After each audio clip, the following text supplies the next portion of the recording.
Cheesy creamy chicken pasta റെഡിയാക്കണം നോക്കാം. ഒരു പാനിലേക്ക് ബട്ടർ ഇട്ടിട്ട് മെൽറ്റ് ചെയ്തതിന് ശേഷം അതിലേക്ക് 3 അല്ലി വെളുത്തുള്ളി നന്നായി ചെറുതായി അരിഞ്ഞത് ഇട്ട് കൊടുക്കാം. അത് നന്നായിട്ട് സോട്ട് ചെയ്തതിന് ശേഷം ഒരു ബ്രൗൺ കളർ ആവും. അതിന് ശേഷം നമ്മൾ അതിലേക്ക് 2 ടീസ്പൂണ് മൈദപ്പൊടി ഇട്ട് കൊടുക്കാം. അതും കൂടെ നന്നായി മിക്സ് ചെയ്തതിന് ശേഷം അതിലേക്ക് നമുക്ക് പാലൊഴിച്ച് കൊടുക്കാം.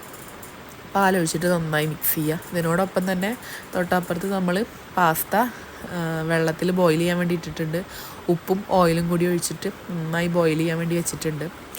അപ്പോൾ ഇത് മിക്സ് ആയതിന് ശേഷം ഇതിലേക്ക് ചില്ലി ഫ്ലേക്സും കുരുമുളക് പൊടിയും കൂടി ആഡ് ചെയ്ത് കൊടുക്കുക. ഒറിഗാനോ ഉള്ളവർ അതും കൂടെ ആഡ് ചെയ്ത് കൊടുക്കുക. നെക്സ്റ്റ് ഇതിലേക്ക് ചേർക്കേണ്ടത് ചീസാണ്. ചീസ് ഞാനിവിടെ ഒരു 3 സ്ലൈസ് ചീസ് എടുത്തിട്ടുണ്ട്.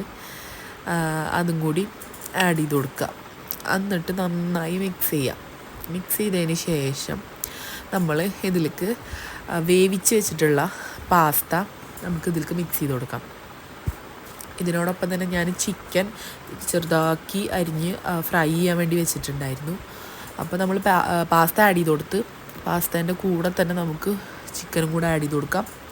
ചിക്കനും ഇട്ട് കൊടുത്തിട്ടുണ്ട്. എന്നിട്ട് ഇത് രണ്ടും കൂടെ നന്നായി മിക്സ് ചെയ്യുക. എന്നിട്ട് നന്നായി മിക്സ് ചെയ്യണം കേട്ടോ. പിന്നെ ഇതൊക്കെ കഴിക്കുമ്പോൾ അപ്പോൾ ചൂടോടുകൂടി തന്നെ കഴിക്കണം. അല്ലെങ്കിലൊക്കെ ചീസൊക്കെ പെട്ടെന്ന് ഡ്രൈ ആയിപ്പോവും. അപ്പോൾ പിന്നെ അതിൻ്റെ ഒരു ടേസ്റ്റ് കിട്ടില്ല. അപ്പോൾ ഇത് എല്ലാവർക്കും ഇഷ്ടപ്പെടുന്നൊരു വിഭവമാണ്. ഒട്ടുമിക്ക പേരും ട്രൈ ചെയ്ത് നോക്കിയിട്ടുള്ളതാണ്. Thank you.